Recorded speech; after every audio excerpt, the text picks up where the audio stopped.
Comment gérer ces angoisses? Si vous posez cette question, je vais vous donner dans cette vidéo plusieurs pistes qui vont vous donner concrètement des solutions pour apprendre à apprivoiser les angoisses ou le stress et des pistes qui vont vous permettre de les gérer. Si c'est votre cas, cette vidéo, elle est pour vous.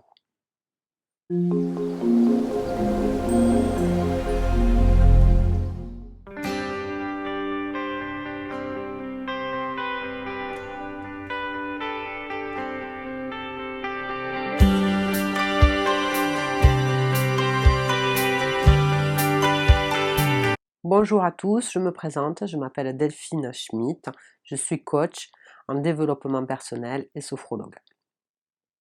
Alors si c'est la première fois que vous venez sur ma chaîne, je vous invite à vous abonner, à cliquer sur j'aime si vous aimez ou à me laisser des commentaires, pourquoi pas. Alors aujourd'hui, dans cette vidéo, je vais vous donner des pistes pour vous apprendre à apprivoiser vos angoisses. Aujourd'hui, avec le monde dans lequel on vit, on est en permanence sollicité par du stress, des situations angoissantes, ça a des effets indésirables sur notre santé et donc c'est très important d'apprendre à gérer ces angoisses.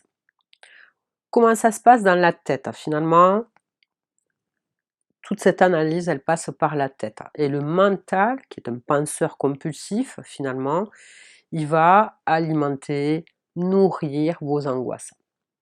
Les angoisses, le stress, la peur, tout ça c'est de la même famille. C'est souvent des peurs, soit que vous reconnaissez ou soit qui sont un peu plus enfouies. Finalement, ce mental, il aime bien nous torturer et il va tourner en boucle ses angoisses en faisant un plan A, un plan B, etc. Il l'alimente, il la maintient, ce qui fait que au lieu que ce soit une émotion qui passe, à force de la nourrir, d'être nourrie par votre mental, cette émotion, vous êtes en train de devenir votre angoisse. Et une fois qu'on devient l'angoisse, c'est-à-dire que ça a pris toute la place, l'émotion a pris toute la place dans la tête, eh bien on ne gère plus, on est souvent ce qu'on appelle un stress chronique ou avec des peurs paniques, etc. Il est impératif d'agir et vous pouvez agir. Alors, première action, posez le mental. Posez ce mental pour vous délocaliser de cette angoisse. Comment on peut poser le mental? Tout simplement en respirant. Des exercices de respiration comme la cohérence cardiaque, et il y en a d'autres, je vous laisse choisir celui que vous préférez ou qui est bien pour vous. Déjà, ce qu'il faut savoir, c'est que quand vous respirez, vous stoppez les effets physiologiques du stress, qui sont assez dévastateurs. Et le fait d'être concentré à un moment donné sur votre respiration, ça va débrancher le mental et ça va vous permettre de vous délocaliser de cette émotion et de pouvoir l'observer. C'est-à-dire on n'y est plus dedans, mais on débranche et on l'observe, ce qui vous redonne de la vigilance et l'opportunité d'y prendre des décisions dessus. Donc première des choses, respirez pour couper le mental, vous pouvez faire de la méditation et devenez observateur de ce mental qui nourrit cette angoisse. Deuxième piste, apprenez à vous détendre. Quand on est dans une situation qui est anxiogène, qu'on est soumis à de l'anxiété, à des angoisses, il est très important de savoir se détendre.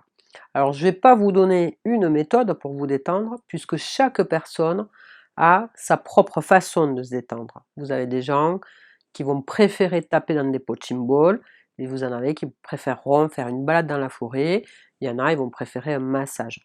Identifiez ce qui est bon pour vous détendre, qu'est-ce qui vous détend, et faites-le.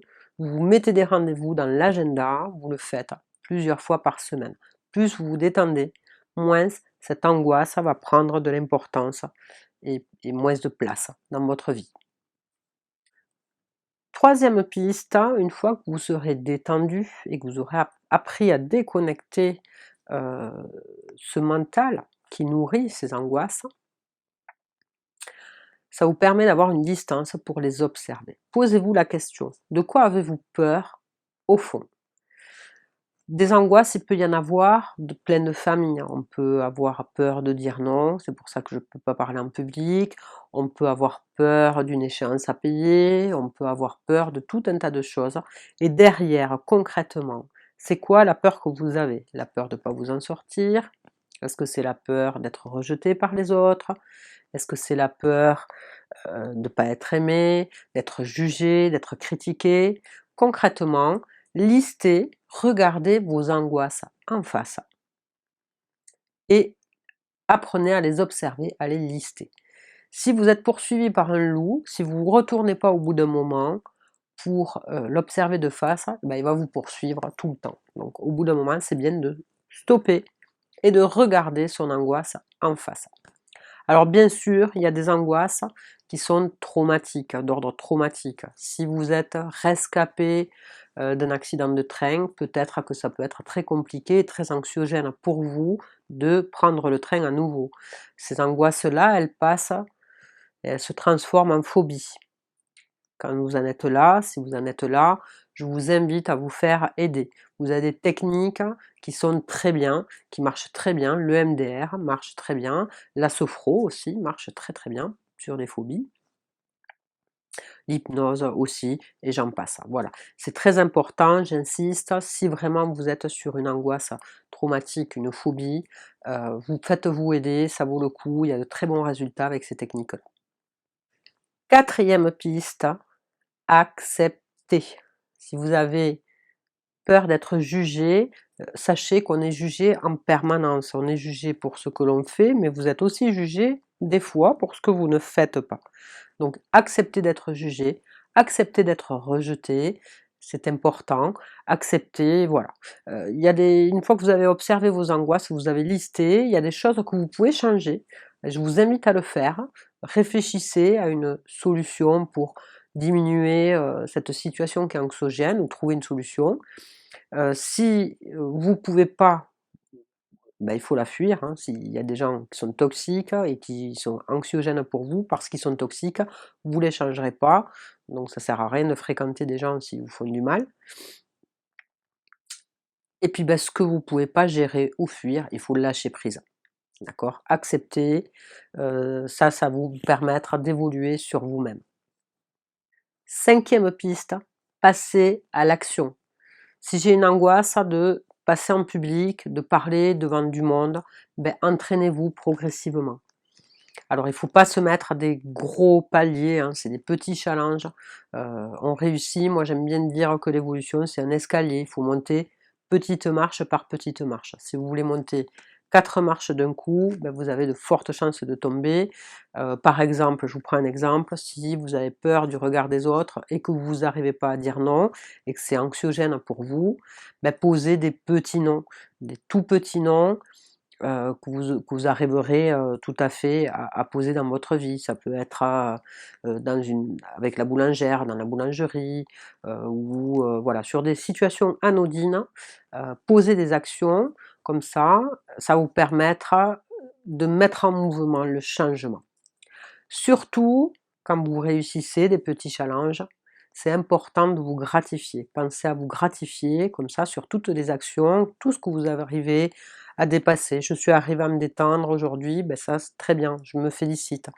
Alors vous pouvez vous gratifier de la façon qui est bonne pour vous et qui est juste pour vous. Voilà, cette vidéo est terminée, j'espère qu'elle vous aura aidé, qu'elle vous aura été utile. Et en coaching, on fait toujours passer à l'action. Donc, qu'est-ce que vous allez mettre en application? Quelle est la piste qui vous a parlé le mieux? Qu'est-ce que vous allez pouvoir utiliser très rapidement? Je vous remercie et je vous dis à bientôt.